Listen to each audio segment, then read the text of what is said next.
अगला सवाल है, हमारे चंद सुन्नी उलमा और वाइज़ीन हज़रात आखिर कातलीन हुसैन अलैहिस्सलाम का दिफा क्यों करते हैं? क्या इसकी वजह ये तो नहीं है कि इन कातलीन में जय्यद सहाबा की औलादें भी शामिल हैं? मसलन अनस इब्न मालिक का बेटा सिनान बिन अनस और साद बिन अबी वक़ास का बेटा उमर इब्न साद। अली भाई का इस हवाले से क्या मौक़िफ़ है? मैं तो इस सवाल के साथ इख्तलाफ करता हूँ। हमारे सुन्नी उलमा कभी भी कातलीन हुसैन का दिफा नहीं करते, नाऊज़ु बिल्लाह। ये जरूर है कि वो मुंह छुपाते फिरते हैं, वो कहते हैं बस बताओ ना कि किसने किया है। मेरा ख्याल है इवन नासबी भी ये जुर्रत नहीं करते कि वो ये कहें कि हुसैन इब्न अली शहीद नहीं है, वो बागी थे तो कत्ल हुए, नाऊज़ु बिल्लाह। ऐसा नहीं। सबसे ज्यादा यानी शिया के खिलाफ काम किया है ना अहले सुन्नत में, तो इमाम ने तैमिया ने किया। उन्होंने मिनहाजुस सुन्ना किताब लिखी है, लेकिन उसमें भी आप देखें कि वो कहते हैं कि हम यजीद को आम दुनियादार बादशाहों की तरह बादशाह मानते हैं, हम अहले बैत से मोहब्बत करते हैं। इवन उन्होंने तो हज़रत मुआविया के बारे में भी कहा कि हम उन्हें खलीफा राशिद नहीं एक बादशाह मानते हैं। और उन्होंने क्लियर कट लिखा कि रबीउल अव्वल 11 हिजरी में नबी इस्लाम की वफात हुई और 41 हिजरी रबीउल अव्वल में सुलह हसन हुई, और नबी इस्लाम की हदीस थी कि मेरे बाद खिलाफत 30 साल रहेगी। तो कहते हैं देखो एग्जैक्ट रबीउल अव्वल में सुलह हसन के बाद खिलाफत राशिदा खत्म होगी, खलीफा राशिद 5 हैं, अबू बकर, उमर, उस्मान, अली और हसन इब्न अली। हज़रत मुआविया इस्लाम के पहले बादशाह हैं, ये तो वो भी मानते हैं। उन्होंने भी कभी ये बात नहीं की है कि हम कातलीन हुसैन का दिफा करेंगे। इवन डॉक्टर जाकिर नाइक साहब से भी मसला मिस हैंडल हुआ, जिसमें मेरा लेक्चर भी आया था। उन्होंने भी बाद में जो वीडियो रिकॉर्ड की, उनका मैं आज की डेट में हजरत हुसैन के कातलीन पर लानत भेजता हूं। तो कोई कातलीन हुसैन का दिफा नहीं करता। अलबत्ता ये जरूर है कि चंद एक नासबी जो कट्टर किस्म के, जिनको मैं सुन्नी नहीं समझता, ना बरेलवी उनको ऑन करते हैं, ना देवबंदी ऑन करते हैं, ना अहले हदीस ऑन करते हैं। नासबियों का कोई औकात नहीं है कि उनको किसी प्लेटफॉर्म पे कोई ऑन करे। हमारे जेल में एक बहुत बड़ा नासबी था, फैज आलम सिद्दीकी, एक मस्जिद में इतना अरसा जुम्मा अहले हदीस की मस्जिद में पढ़ाता रहा, लेकिन आज अगर आप अहले हदीस से पूछें उनको ऑन नहीं करते। चांद कोई जिद में कर ले लादा बात है, अदरवाइज वो ऑन नहीं करते। शेख जुबैर अली ज़ई साहब ने बकायदा अपनी किताब फज़ाइल सहाबा में लिख दिया कि फैज आलम सिद्दीकी अहले हदीस नहीं है, इन लोगों ने लबादे उड़े में, तो बड़े सख्त अल्फाज उन्होंने लिखे थे। बाकी ये जो बात है ना सहाबा की औलादें, एक बात तो इसमें ठीक थी, उमर इब्न साद तो बाकी साद इब्न अबी वक़ास का बेटा था, लेकिन जो सनान बिन अनस है ना, जिसने हजरत हुसैन अलैहिस्सलाम को आखिर में वार करके शहीद किया, उनका सर काटा था, वो हजरत अनस इब्न मालिक का बेटा नहीं है। इसका वैसे नाम है सनान बिन अनस नखई, ये तो कबीला ही और है। अलबत्ता ये जरूर है कि जब सही बुखारी में 3748 नंबर हदीस है, जिसमें इमाम बुखारी ने हुसैन के साथ अलैहिस्सलाम लिखा है, जो दारुस्सलाम वालों ने अरबी वाले से निकाल दिया है, लेकिन इस्लाम 360 में, सऊदी अरब की किताबों में, दारुल कुतुब अल इल्मिया की किताबों में, सऊदिया का जो मकबा तो शामिल है उसमें भी अलैहिस्सलाम मौजूद है, लेकिन सारा नहीं निकाला। बुखारी में जहां हजरत फातिमा के साथ अलैहिस्सलाम लिखा है वो अभी भी दारुस्सलाम वालों का मौजूद है, निकाला नहीं है। 3748 नंबर हदीस है सही बुखारी में कि जब हुसैन इब्न अली का सर काट कर उबैदुल्ला इब्न ज़ियाद गवर्नर यजीद, जो कूफा में उसका गवर्नर था, उसके सामने लाके तश्त पे पेश किया गया। बोले औज़ु बिल्लाहि ताला, अल्लाह की लानत हो उन पर, फरिश्तों की लानत, तमाम लानत करने वालों की लानत, जिन्होंने हुसैन इब्न अली को इस तरीके से शहीद किया, आमीन। तो वो छड़ी मार के उनके हुस्न के बारे में कोई कलाम करने लगा। ये बुखारी में भी है और तिरमिज़ी में भी है। तो अनस इब्न मालिक वहां खड़े हुए थे, तो वो तड़प उठे। तो उन्होंने कहा कि नबी इस्लाम के सबसे ज्यादा हमशक्ल हुसैन इब्न अली थे, और बुखारी के अल्फाज हैं 3748, उस वक्त हुसैन अलैहिस्सलाम की दाढ़ी और सर में वस्मे से रंगा गया था, यानी काला खजाब लगा हुआ था। काला खजाब लगा सकते हैं, इसमें मेरा क्लिप भी रिकॉर्डेड मौजूद है, लेकिन 70, 80, 90 साल का बाबा ना लगाए, छोटी उम्र तक 50, 55 तक। अल्लाह एक टॉपिक है। बहरहाल उसमें भी मौजूद है कि वो अनस इब्न मालिक वहां खड़े थे। उसके से लोग समझते हैं शायद सिनान बिन अनस इनका बेटा होगा, और अनस इब्न मालिक ने साथ होकर काम कराया। साथ होकर कराया होता तो वो उबैदुल्ला को डांटते तो ना कि तू क्या कर रहा है, छड़ी मार रहा है। बाकी लड़ तो सकते नहीं थे। अनस इब्न मालिक की उस वक्त उम्र 100+ थी, 100+ तो नहीं होगी, ऑलमोस्ट आप समझ लें 60+ थी, क्योंकि 93 हिजरी में फौत हुए हैं 110 साल की उम्र में, 70 के होंगे ऑलमोस्ट उस वक्त। तो बेचारे दिल में ही इसको बुराई को बुरा समझ सकते थे, जितना वो कर सकते थे वो कर दिया, अदरवाइज वो मरवा देते थे। तो सिनान बिन अनस बिन मालिक का बेटा नहीं है। रहा उमर इब्न साद, जो 22,000 का लश्कर लेके करबला में आया था हुसैन इब्न अली के मुकाबले पे, वो साद इब्न अबी वकास का बेटा था।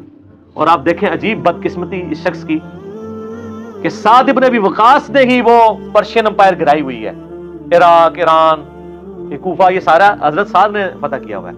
अशरा मुबशरा में से है। और मौला अली का कौल है बुखारी और मुस्लिम दोनों में कि मैंने अपने कानों से सिर्फ एक शख्स के बारे में रसूलुल्लाह से सुना है कि मेरे बाप उस पे कुर्बान, और वो साद इब्न अबी वकास है। इनका नाम है साद इब्न मालिक, अबी वकास इनके बाप मालिक की कुनियत थी। दोनों नाम एक ही सहाबी के, साद इब्न अबी वकास। मौला अली जिनके बारे में कह रहे हैं कि इन पे नबी इस्लाम ने अपने माँ बाप जमा किए हुए हैं, और नबी इस्लाम के रिश्ते में मामूल लगते थे। 10 जन्नती खुश नसीब सहाबा में से, और बदरी असहाब में सबसे आखिर में ये फौत हुए हैं हज़रत मुआविया रज़ियल्लाहु ताला के दौर में 56 हिजरी में। इनके बाद कोई बदरी सहाबी दुनिया में नहीं रहा था।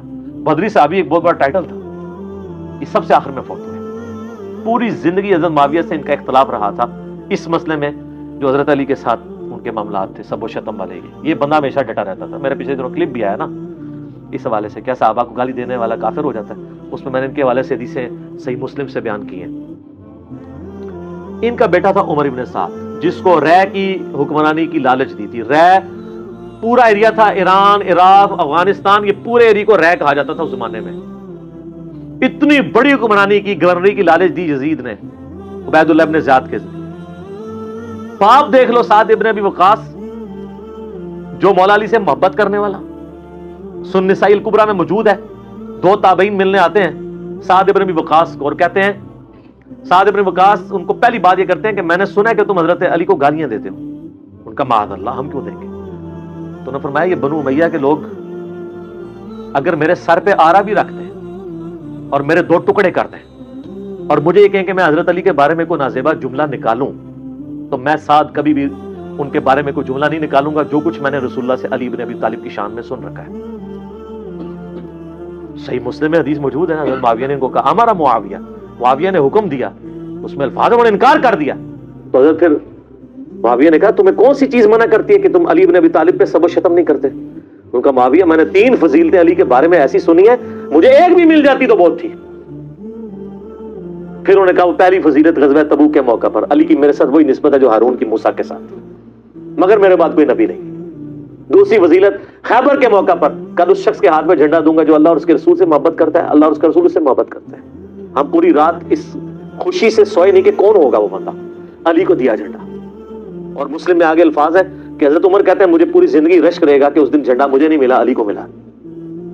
और तीसरी फजीलत सुन मुआविया, जब नजरान के ईसाई आए तो आयत मुबाहला नाज़िल हुई, आयत नंबर 61 आले इमरान की। तो नबी इस्लाम अपने बच्चों में से हसन, हुसैन, फातिमा और हज़रत अली को लेके और कहा अल्लाह मेरे अहले बैत है। ये तीनों फजीलतें। और इब्न माजा में एक चौथी फजीलत भी है कि आपने गदीर खुम पे फरमाया था मन कुन्तु मौलाहु फहाज़ा अलीयुन मौलाहु। मेरे पास इनमें से कोई एक भी होता तो बहुत तुम मुझे अली के बारे में बात करते हो। ये बाप था अली का सही शिया, अली की पार्टी का बंदा, अली का चाहने वाला, पूरी जिंदगी डटा रहा। और बेटा आगे से क्या निकला है तो कोई मसला नहीं। हजरत नूह पैगंबर का बेटा काफिर निकल सकता है। तो हजरत साद का क्या मुकाम है हजरत नूह के मुकाबले पे? ये बेटा था उमर इब्न साद, और इसके जो लक्षण है वो शुरू से ही बुरे थे। आप मुस्लिम शरीफ उठाए ना, मुस्लिम शरीफ में बिल्कुल एंड पे ना आपको एक चैप्टर मिलेगा किताबुज़ ज़ुहद, दुनिया से नफरत पैदा करने वाली हदीस है। उसमें इंटरनेशनल नंबर के मुताबिक एक हदीस है, ये मैं चूंकि मुझे याद इसलिए मैंने काफी लोगों को बताई है, 7432 सही मुस्लिम में। अभी ये करबला हुई नहीं है, कुछ भी नहीं हुआ। हज़रत साद इब्न वकास भी जिंदा है।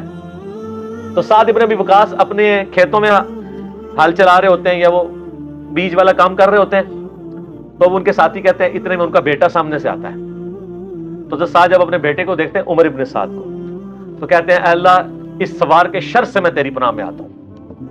हज़रत साद को पता था इस बच्चे ने क्या काम डालने हैं। वो अपनी जिंदगी में उसी बेटे के शर से अल्लाह की पनाह मांगा करते थे। कहते हैं जब वो करीब आया तो आते उसने कहा अब्बा जी लोगों ने तो हुकूमत बांट दी, कोई गवर्नर बन गया, कोई बन गया, तुसी ऐसे बैठे जनाब हलवाई पे कर दो। हाय हाय हाय। तो हज़रत साद इब्न वकास ने उसके उमर इब्न साद के ना सीने पे ना घोंसा मारा और कहा कि अल्लाह ताला को परहेजगार बंदा पसंद है जो गुमनामी की जिंदगी में मर जाए, जिसे कोई जानता ना हो। तो यानी वो उन्होंने एक कोशानिशीनी की जिंदगी इख्तियार कर ली थी। तो उनको पहली लेकिन इसने अपने बाप की नसीहत नहीं पकड़ी, ये फिर यजीद की लालच में आ गया। और फिर आप देख लें जो कुछ उसने, आज तक लोग लानते भेज रहे हैं। बाप को लोग रज़ी अल्लाह अन्हु कह रहे हैं। आप शिया से पूछ लें साद इब्न वकास की कितनी वो इज्जत करते हैं।